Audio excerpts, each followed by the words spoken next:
Welcome into a Friday edition of Daily Faceoff Live, streaming live on the DFO YouTube, and as always, brought to you by Bet365. Download the app today. Use the promo code NATION, whatever the moment. It's never ordinary at Bet365. Huts, how you doing? Good. I'm doing well. I know it's been a tough week for the knees, but we just got some bad news in our house. Our dog, Margot, she's not even 2 yet, tore ACL. She had to go for a scope. So that's she's 6 to 8 weeks IR, a little rehab. We'll get her back in the game though. She'll be back at the dog park. Her and Tyler Sagan, just tough week for knees. Margot to LTIR. That is not the news I was expecting to start the show with, Huts. Luckily for us, well, actually, I shouldn't say there's no injury news. There is a little bit of injury news in the NHL front with Joseph Woll. So we're going to get to that and a whole bunch of other stuff from last night around the league. Stephen Ellis is our guest today. We're going to do the next wave and talk about a couple of prospects, both in the NHL, in North America, outside of North America as well. So we're going to be going all around the globe with Mr. Ellis for our big segment today. But let's kick things off, Huts, with a couple of teams that needed big wins last night. It was our back on track parlay on Bet365. It was the Oilers and the Leafs, and they both came through with big regulation victories. Let's start with Toronto, though, as they won 5-1 over the Carolina Hurricanes. And you know, they needed this little 3-game run right now. And when I pulled up the league standings in the Eastern Conference, I was expecting to honestly see that these 3 wins would have maybe pushed Toronto a little bit higher, but there's starting to be a little bit of separation from the top to the bottom out east. So Toronto winning 3 in a row when they did and just staying a little bit closer to that pack. This is a massive run. I will call it. This week has potentially saved their season. It has too. And that is one thing I do recall playing the NHL. I remember one year we missed the playoffs barely. It was the year after it was in Nashville and Barry Trotz got fired. We'd go like 4-1-1 and you look at the standings and you wouldn't get anywhere. It's just that time of year and you can't fall behind. The parity in the NHL is so high. So for the Leafs, this is a huge victory, winning 3 straight in the way they did. And just trying to keep pace, right? These are teams that are hungry. There's teams that I think will improve. And if we're still lumping the Florida Panthers into that category that are going to start winning and going to find their way out of this, then Toronto needs to keep pace. And again, I feel like the pressure cooker is on now from the start of December until that break in February, if we go to the Olympics, knowing the rink size is a little short. But that being said, you got to start to pile up wins, and the Leafs look like they're playing a good brand of hockey. They score early on the first shot, Bobby McMahon, but more worrisome for me is obviously the fact that Joseph Woll is now in the wrapper. This guy needs to be wrapped in bubble wrap because he is a difference maker, but he is hurt all the time right now, and it's killing the Toronto Maple Leafs. Yeah, obviously he left for personal reasons earlier this year, and they missed him, man, because Stolarz wasn't looking like Stolarz, and then Stolarz goes on the shelf, and I don't know, yeah, 27-year-old Joseph Woll, we can go back to last year, obviously, he battled through some injuries as well. He was so, like a .928 save percentage through 8 games, and part of the reason why I wasn't like fully one of those people who was like, oh yeah, Leafs are missing the playoffs, like season's over, wrap it up. Their offense has been good. They're a top 5-on-5 offensive team. And the power play, even though they don't have Marner, they still have, Nylander and Matthews, Tavares, Matthew Nyes has been great. Like all of these pieces that I was kind of like, their power play, I'm confident will eventually figure it out at some point this season and go on a run. They just needed to get good goaltending and a little bit of better defensive play, but goaltending was at the forefront of the issues. Woll comes back, problem solved. They start to win games. If this is serious for Joseph Woll, like as much as this week I just said has saved their season, if you got to go 2 or 3 weeks without Stolarz or Woll, you could be hooped. Yeah, you could be too. And I think that was the dynamic they were missing earlier is the fact of not having both of them, right? And I think Anthony Stolarz is a great goalie. He's had a great year. But then all of a sudden, Woll's out to start the year. Now you have the keys to the castle. It's always a different standpoint when you don't have that security blanket of another high-end NHL guy with you to kind of platoon both your starts together. So for Joseph Woll, obviously concerning now too, right? This is a guy that's been hurt a ton in his career. He's had a bunch of different injuries. Anthony Stolarz, the last we have heard that he's had a setback. So that is concerning as well. And now all of a sudden you're going to have the Hildebeest in there giving it his all. I just don't know where this team is at, right? And I do agree with you. I know we had Carlo Koliakovo on the other day who, follows the Leafs very closely. And his number one argument early in the year was it was goaltending, right? It was the lack of it. They're producing, they're scoring goals, which is a lot harder. They can defend, but this is concerning, I think, for the Toronto Maple Leafs where they're sitting. It's different if they were first or second in the division, but they're not right now, and they don't have a goalie. Again, like I just said, 3 wins in a row, and you outlined it. It's so hard to play catch up in today's NHL. You rattle off 3 wins, you start to feel good, and then boom, the blow of the Joseph Woll injury. So still waiting on an update there. Hopefully it's nothing serious, and maybe a bit more even precautionary than anything with them having the lead. But definitely some uncertainty in Toronto. How about in Edmonton? Calvin Pickard, a guy who's potentially going out with every start and playing for his career a little bit with the way things have gone. He stops 28 of 32, but the story is the Oilers' offense. A hat trick for Connor McDavid, the 13th of his career. That ties him for the most all-time in Oilers franchise history. He has 4 points. Draisaitl has 4 points. The Oilers' power play was looking automatic, and I think this is a little bit of a get right back on track win for the Edmonton Oilers. They've been playing decent hockey over the last couple of weeks outside of that one game against the Dallas Stars, but I feel like for a team that really kind of rides the wave of their confidence levels, putting up 9, that'll have them feeling pretty good for the rest of this homestand.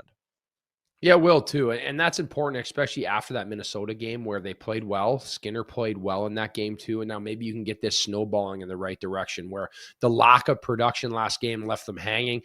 And for the Edmonton Oilers, it's never really been that thinking the offense is going to get going. Obviously you follow this team a little closer than I do in that sense, right? But just from my general knowledge and watching this team, it was like just a matter of time until they got going offensively. But there still is that concern about how are they going to consistently defend, right? And again, the scapegoat this whole time has been Stuart Skinner and Calvin Pickard. But when you watch those games, right, and you talk about, there's been so much hype about Jari, Binnington. I just feel like it's lateral moves. They need to defend better. They need to find a way to be more consistent night in, night out to be a championship team. Because at the end of the day, the superstar power is there, and we saw it firsthand last night. Connor McDavid, Leon Draisaitl, the big guns were going against a superstar-less team. When you think about Seattle, they're a team that's meat and potatoes. They can grind it out. They rely on a good Joey Decord. And last night was a big flex for me from the Edmonton Oilers. Yeah, it was. Connor McDavid, after the loss to Minnesota, spoke pretty openly about how the offense was frustrating. And he even kind of said, like, we're passing up way too many opportunities. And he is, right at the top of the list for being guilty of overpassing the puck sometimes and overcomplicating things in the O-zone. Last night, 7 shots on goal. That is a season high for McDavid, even though he only played 17 minutes and 19 seconds, which was a season low for number 97. So McDavid looks to be back on track, and the Oilers staring down a matchup with the Winnipeg Jets tomorrow night. So another team will roll into Rogers Place that isn't playing their best hockey right now. That'll be a really interesting nightcap for Hockey Night in Canada tomorrow between the Oilers and Jets. But let's keep cruising along. Another moment that got eyeballs yesterday between the Tampa Bay Lightning and the Pittsburgh Penguins. It's 4-3 Penguins late. Erik Karlsson goes to clear the puck. He clears it off of Brandon Hagel. Or did Brandon Hagel knock it down intentionally and glove pass it to a teammate? However you need to phrase that. Tampa Bay goes on as the clip rolls and scores. They tie the game late. We think this thing's heading to overtime, but it's not. A league-initiated review says that play right there that you're seeing on your screen was a hand pass, and the goal gets called back. Huts, we'll give our thoughts on it in a second, but here's what Lightning head coach John Cooper had to say after the game. Not happy.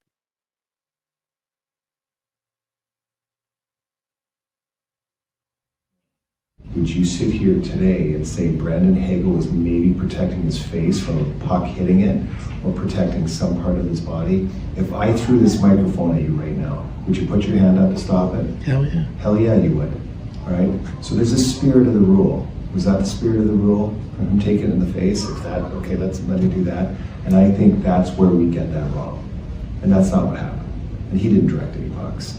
That was the guys around, and it turned out we got it first. A lot of the game developed after that, and the puck went in the net. So is that a really frustrating one for me? It is. I think you read the rule book, which we did, and then you try and dissect what happened in the play, and then you take it all into consideration. It's laughable what I got. Can just a moment for the reporter who goes, hell yeah. Like, all right. That's a weird response in a press conference. I don't know. I think that's so funny. But anyways, do you agree with Cooper or do you agree with Knockout Panda in our YouTube chat who said he used his hand to move the puck, John? He wasn't protecting his face. Okay, so I'm like Switzerland on this one. I get both sides. I get in Toronto, they have to make hard decisions, right? There has to be a hard line in the sand. They're not emotionally invested in it. They have to make a call that falls under the rule, and his hand does project forward. But I also agree with what John Cooper's saying is like, there's got to be like a little bit of discretion here, that this isn't an actual hand pass. The puck's coming at his face and he defends himself. And then the play goes on to, I think this is where I just struggle with the black eye of hockey. Like, this is a great play. These are the plays you want in hockey where a game, now all of a sudden there's a setback. It was tied. It was going to overtime. And again, I think it's a bit of a gray area, but I do agree. I love the hell yeah. And John Cooper just being a lawyer. I wrote in the chat, better call Sal from Breaking Bad. He just lawyers up there, right? And I love it. He swings it. But that being said, the people in Toronto aren't there for the press conference. They're not in the arena for the emotion that's going on. They have the rule book and they have to make tough calls, and that's what comes with it. Here's why, like, I think in a way, you saying you're Switzerland on this, I think it's almost a case for why the goal should have counted. Because if we're going to go back and take offense off the board in the NHL and take goals away, everyone wants more scoring. Nobody except for maybe a couple of goalies want less goals. It needs to be conclusive. And to me, if the hand pass is egregious enough, the officials call it in real time, or you need to be able to go back and watch the review and say with 100% certainty that, yes, he intentionally passed the puck with his hand and directed it to a teammate. I think, even though, like, I totally see the side where people are like, it was a hand pass, he knocked it down with his hand and it went to a teammate. I totally see that. But you can make the case, it is not 100% conclusive. You can make the case, as lawyer John Cooper did, that he was protecting his face and that was his instinct to put up his hand. And for me, the fact that you can put any shadow of a doubt on this thing, to use a legal term, I suppose, that right there, it needs to be conclusive, man. It needs to be 100% like, oh yeah, we really messed up and missed this call, so we need to bring this goal back. Yeah, and the tricky situation is time of the game, right? So it's automatically reviewed, right? Like, it's not a challengeable one. But I do agree with the fact that it's like it's a hockey play, right? Where an actual literal hand pass is a non-hockey play, like you're intentionally grabbing it and throwing. Where this, you can clearly see what's going on, and the fact that it ends up on his player's stick is just the unfortunate part of it, I guess, because it doesn't, like, he doesn't intend to do that. He's protecting himself, so it is a gray area. It sucks, and I do agree with the fact that, like, we want offense. We want goals. We want to create. We're always looking for ways to do that. So why are we taking a step back where there needs to be a bit of discretion involved in these situations? And I know that always adds that gray area in. But that being said, we don't want to take things off the board. That was called a goal on the play. Yeah. On the flip side of this, if you're a Pittsburgh Penguins fan or you're in that locker room, you're laughing. You're like, everything is going our way so far this season. And I mean, this is another one where, like, hey, maybe you weren't supposed to get the 2 points, but you sit there, you catch a break, and you walk out of there with a victory. Second straight win for the Pittsburgh Penguins. And look in the same state, the Philadelphia Flyers are 7-3 in their last 10, both of them holding on to playoff spots. But here's what's fascinating, Huts. I go to Bet365, I look at the odds, and keep in mind, like, they're both in playoff spots quite comfortably when you sort things by points percentage as well. Like, they have a pretty nice cushion. They have games in hand. But when you go to Bet365, they're both still plus money. They are both underdogs to make the playoffs this season. So let me ask you, I'm going to set the line at 50%. Over or under a 50% chance that just one of the Flyers or Penguins hold on to their playoff spot? Just one, eh? I'm going to say over. I like one of them making it. I think somebody squeaks in here. I do like what the Pens are brewing up here with their goaltending and their depth, and Crosby has no lack of slowing down. Flyers concern me. I think Flyers are still pretenders. I think they can be there. They're close. I just don't know if they're going to get enough solid goaltending from Ersson and Vladar down the stretch to be the difference maker. So I will go over. I think somebody's going to get in, but that being said, like, you got to think that obviously the Devils are coming where they're at, but I think the Pens hold on. Ty, what do you think? I think the Penguins are more likely than the Flyers. I think the Flyers early in the season got, like, just A-plus caliber goaltending from Dan Vladar, and we've seen it start to slip a little bit now. Like, he gave up 5 to the Penguins back on December 1st. I wonder if maybe the goaltending is going to come back down to earth a little bit there, and I like the pieces they have up front, but I don't know. I'm just not 100% convinced that the Flyers goaltending is truly playoff caliber. So I'm going to say the Flyers are out, and I'm going to go under 50% on the Penguins. I think they got a shot, but I think it's like 45%. Like I think it's just a hair under a 50% chance. I worry that at some point when things turn south for Pittsburgh, it's going to be like a lose 9 of 10 sort of run here. So I don't know. Right now, they got a new coach bump. They got goaltending that's coming through for them. I will agree that the Penguins have a much better shot than the Flyers. You're right. They feel like pretenders, but I'll just 45%. I don't know if I'm willing to be like, yeah, the Penguins got like a 70% chance of getting in. Yeah, I guess I just rationalize it that they get in because when I look below in the standings, like who is going to stay and who is going to go when you talk about those teams, like, and then you talk about things that are going to be in the wild card, like can Boston hold a second spot in that division if Toronto starts to win, if Florida starts to win, like, so there is potential, but I do see this playing out into a fact where they're going to be maybe a wild card team that is fighting with. Do the Islanders hold on? That's like my concern. And then if you like the Wings have dropped off. So I do think they're going to have a dog in the fight. It's just going to come down to the stretch run, in my personal opinion, with these teams.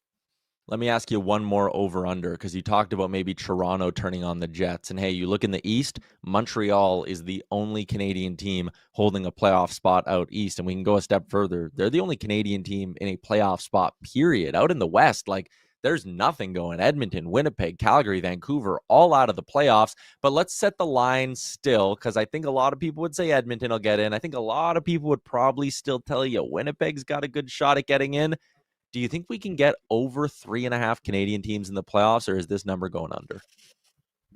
I'm going to go under. I don't know. I just think somebody is going to be that odd team out. And if it is the Jets or if it is the Ottawa Senators, the team that has a setback, we look back to teams that got in from last year. I do think the Oilers are coming. There's just too much talent there. So I'm going to go under. I think 3. I want it to get up a little higher, but because I do think the Leafs are going to come. So I'm going to go with 3. I just think teams are falling behind, Ty, and it's going to be really hard to catch up. Yeah, like I think Edmonton, Montreal, both looking great, obviously. Toronto, I want to say they should get in, but like if you were to look and go, okay, Montreal and Tampa, they're the 2 best teams in the Atlantic. There's one more Atlantic playoff spot, and let's just call it 1 wild card spot. We'll say the Metro ends up getting 4 spots as well. That means there are 2 playoff spots for Boston, Ottawa, Toronto, and Florida. 2 of those teams are going to miss. And it's like, yeah, does Ottawa have the juice this season? Their goaltending has been a little up and down. They've battled through injuries. Does Ottawa have the juice to take away a spot from a Florida or a Toronto this year? I'm not sold. So yeah, I think I'll go under as well. I think I'll go 3. Maybe we'll throw that into the YouTube chat as well, and we'll get the people's answer to that one. But over under 3.5 Canadian teams in the playoffs. Let's keep cruising along and get to our big segment for the day. It's brought to you by Uber Eats. Uber Eats is enabling fans to maximize their fandom all season long with exclusive game day deals on the app. From game day eats to all the ingredients you need to make your go-to game day dip before, during, and after the game, Uber Eats is assisting every fan's hockey experience all season long.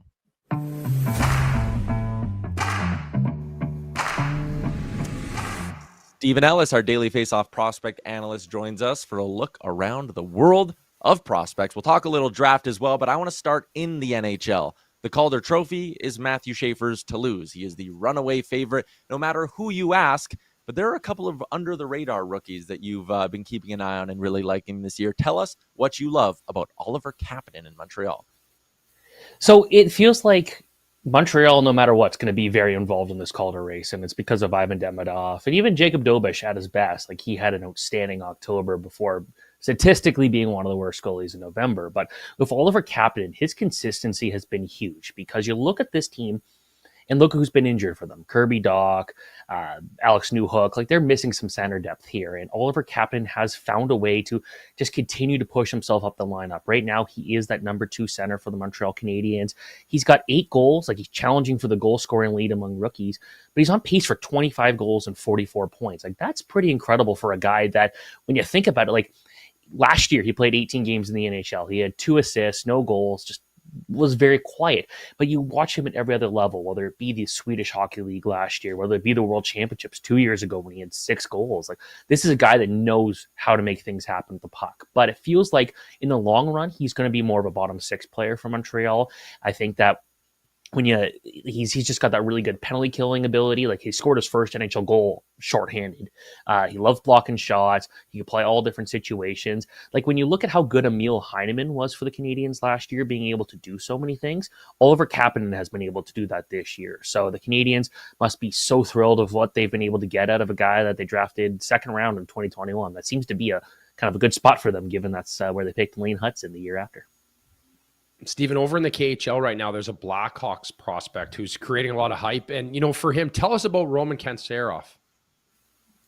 22 goals, 38 points in 33 games in the KHL this year. That's how many points he had last year in 47 games, but he's been able to do it in a lot fewer games. He's only 21 years old. He's very young. But you look at this. He's on pace for 45 goals. That's happened twice in KHL history. Josh Levo and Sergei Mosiakin. What can you say about those two guys? Two veterans doing it, in their prime, or at least like you would expect them to put up a lot of points. Like, Levo was a skilled player that never made it work in the NHL, but there was a lot of hype for him in junior and minor hockey. So it was eventually going to work out that he was going to put up a lot of goals, and Mosiakin is the best KHL player of all time. The fact that Kanserov could be the third player to do that is absolutely wild. 21 years old. He's only 5'9", and I think that is something that scouts are looking at here and saying he might be a bit too small for the NHL. But right now, he's clearly not too small for the KHL. He's on a roll. He's one of the best prospects in hockey right now. And to my understanding, also, his KHL contract is over in the spring, which means we could see him. Hey, maybe the Blackhawks make a playoff run. I'm not going to put money on it, but hey, maybe they make a playoff run and he's there for that. But I would love to see him lining up with Connor Bedard next season. So you wrote an article that was published this morning too about the prospects, the top 5 guys overall pick, who's fighting to get, win number 1 overall. Is McKenna still number 1? I know he's had a bit of a struggle here this year at Penn State. Yeah, I think, yes, he's definitely number 1. I think also, people that are saying McKenna is having a really rough year, I don't know if it's fair because he is playing at over a point per game. I will say when it comes to the NCAA this year, it's probably never been harder to score goals.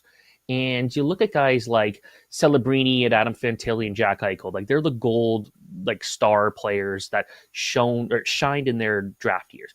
But they also played on stacked teams. And Penn State, while they've been able to get wins, they played a lot of games against weaker teams at the start of the year. And I don't feel like they're going to be able to put up a fight against teams like Michigan or Michigan State down the line, or even the Boston schools. So he's been able to do so much, given the fact that he hasn't been playing with Penn State's best players the most this season. Now, people are going to kind of forget about him outside of the World Juniors because Penn State does have a 40-day off thing, which is kind of insane.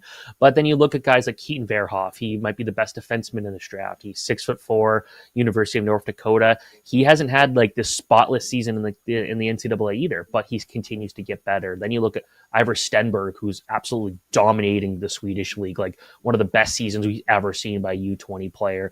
Chase Reed has entered the conversation recently, the Sioux Greyhounds defenseman. Last year, he was cut from his USHL team, went to the NAHL, and now he's one of the top prospects in this year's draft. So that's been cool to see his rise. And then there's Ethan Belchitz, close to 240 pounds, 6'5", absolute monster of a player. Might not have that high-end scoring touch at the next level, but he's so difficult to contain. And I think right now it's definitely a 5-horse race for first overall, but it's Gavin McKenna to lose. So, if you had to put, let's go, assigned percentage points then for second overall between Verhoff, Stenberg, Belchitz, and Chase Reed, is it 25, 25, 25, 25, or is there one of those guys that you do have a touch higher? One guy who's maybe maybe not a full tier off the group, but is definitely at the bottom of the tier? I think second overall, if you ask me right now, it's still really more of a 50-50 fight between Verhoff and Stenberg. Stenberg is going to turn some heads at the World Juniors. He might be the guy that, McKenna on Canada's team probably doesn't need to be as important as Stenberg on Sweden, which is a very good roster. They just put that out today, actually. But then you look at Verhoff, teams love 6'4" mobile defensemen who know how to put pucks in the net. So I'd say it feels 50-50 between those two, but as long as Chase Reed continues to dominate the OHL and Belchitz continues to be this kind of a unicorn player. I know we've seen some guys like Caden Lidstrom and Roger McQueen come forward the last couple of years, but Belchitz is way more violent. And I think when you have that scoring touch and you also want to kill everybody, teams like that. So I'd still say it's those two guys for sure, but the fourth and fifth options of Reed and Belchitz are at least getting into the conversation now. You know, and we've been doing these sort of prospect breakdowns on the show for years now. I love a good fast rising prospect, and I love a good off ice story. Tell me about Jackson Cover, who is from the Cayman Islands. Yeah, so Jackson Cover was a guy that just kind of came out of nowhere. He only started playing hockey at 13 years old. So you do the math, it's about 4 or 5 years of competitive ice hockey. Before that, he was a roller hockey superstar. He played in the North American Roller Hockey Championships. He played in like the Pro Inline League. Like this guy was like so good. And then someone eventually said, hey, try playing on ice, and he figured it out really quickly. And from talking to guys who've done both, like it's not an easy transition. I could skate well on ice skates. I have no idea how to skate on rollerblades because I just can't stop either. That doesn't help. But then you look at just what he's been able to do at every level. He's been so productive, a natural goal scorer, and this year he's tracking for over 57 points, around 57 points, I should say, in the OHL with the London Knights. That's a really good support system, and they don't need to have all these dominant high-end scorers to be impactful, and that's because the Hunter brothers really force you to become everyday valuable players. You look at Easton Cowan, Denver Barkey, some of the guys that have come through the system that had flaws early in their junior careers that have become a lot more rounded as a result of being in the London Knights program. And talking to some scouts who think Jackson Cover super raw, he's got unlimited runway at this point. Like if he could put up 57 points this year, what's he going to put up next year after another year of development and growth? Like could he get 100? Like I think we're talking about a guy who a team could take in the first round, kind of like Mason West last year, as just super raw player that kind of just came out of nowhere and made it work. I would love to see it. And I don't know the last time a player's been drafted out of the Cayman Islands. They don't have a ice hockey team, but maybe he's got to get one started there. A hockey team out of the Cayman Islands feels like something you get in like a Mighty Ducks movie or something ridiculous like that. Not something that happens in real life. Stephen, as always, appreciate your time. You can read his work at dailyfaceoff.com, and you can find him here on DFO Live. Thanks for popping on. Thanks so much.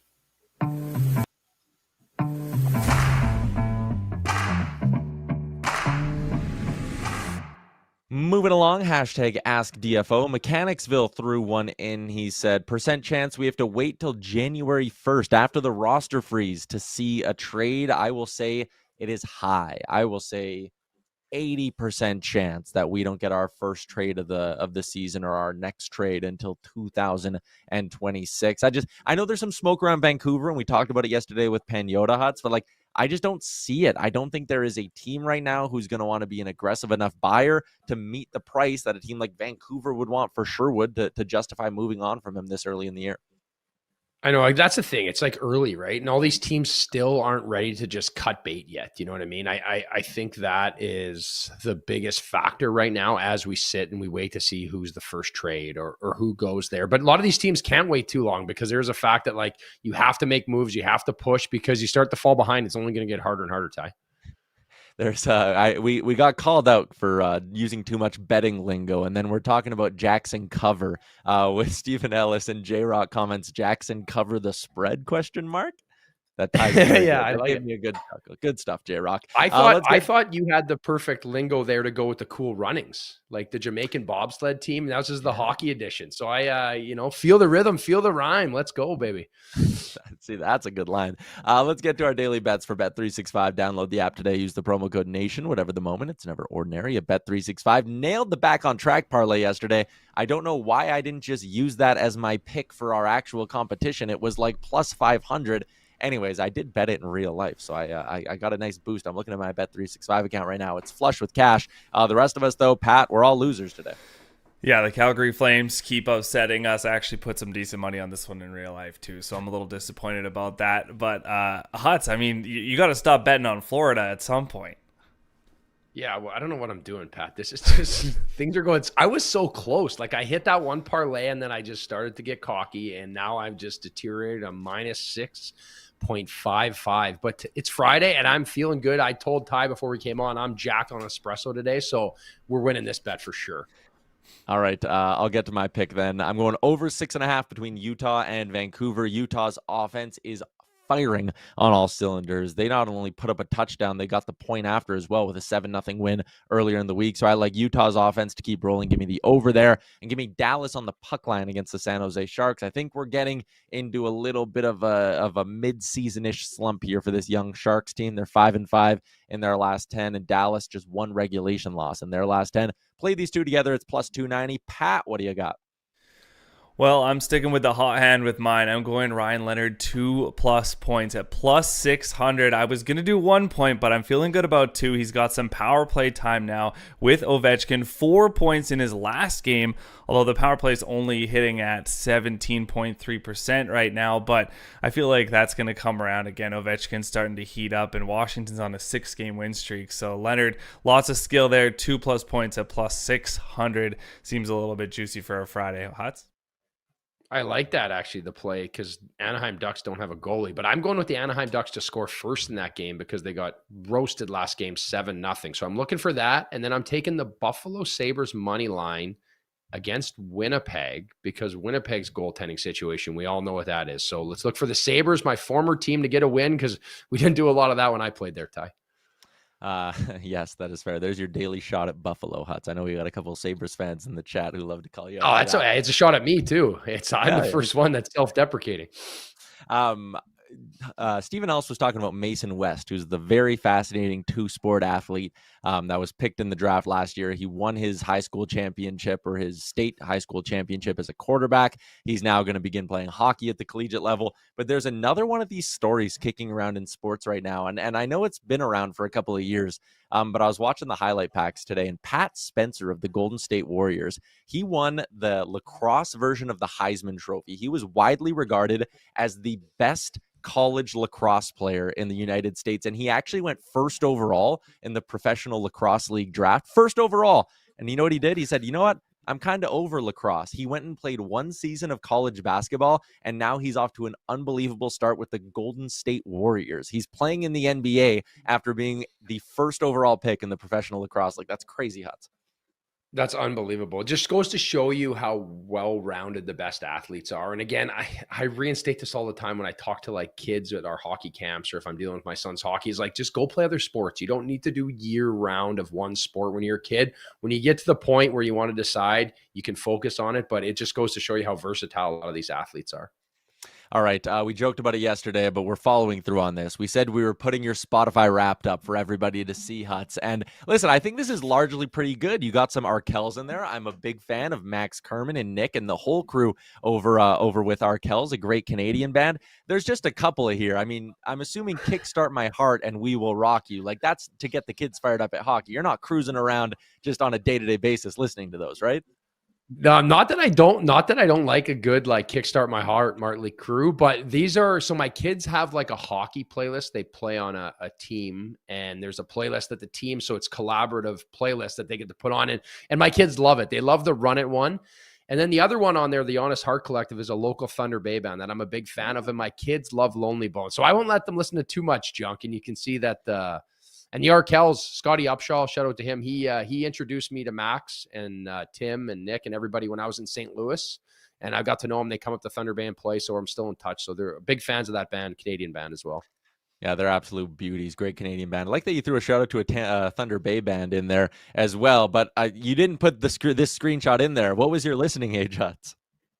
Oh, 54. And I was like thinking 54. And then the amount of K-pop Demon Hunters I've been listening to probably drove that age down a little bit. But I like good rock music, rock and roll, older stuff as well. So you wouldn't be surprised if I have like a workout mix with like Led Zeppelin or something from back in the day too as well. All right, that is a wrap on this week's edition of the show. Everybody in the YouTube chat, great stuff as always. Appreciate you giving us some time. We will see you all right back here on Monday at noon Eastern. Have yourselves a good weekend. Hey, hockey fans, if you enjoyed that video, then make sure you hit the subscribe button right here on the Daily Faceoff YouTube. We have you covered for everything you need. Exclusive interviews on The Sheet with Jeff Merrick, all the latest hockey news on Daily Faceoff Live, and you can always get your morning started with Johnny Lazarus and Colby Cohn on Morning Cup of Hockey. Don't miss a minute. Hit that subscribe button.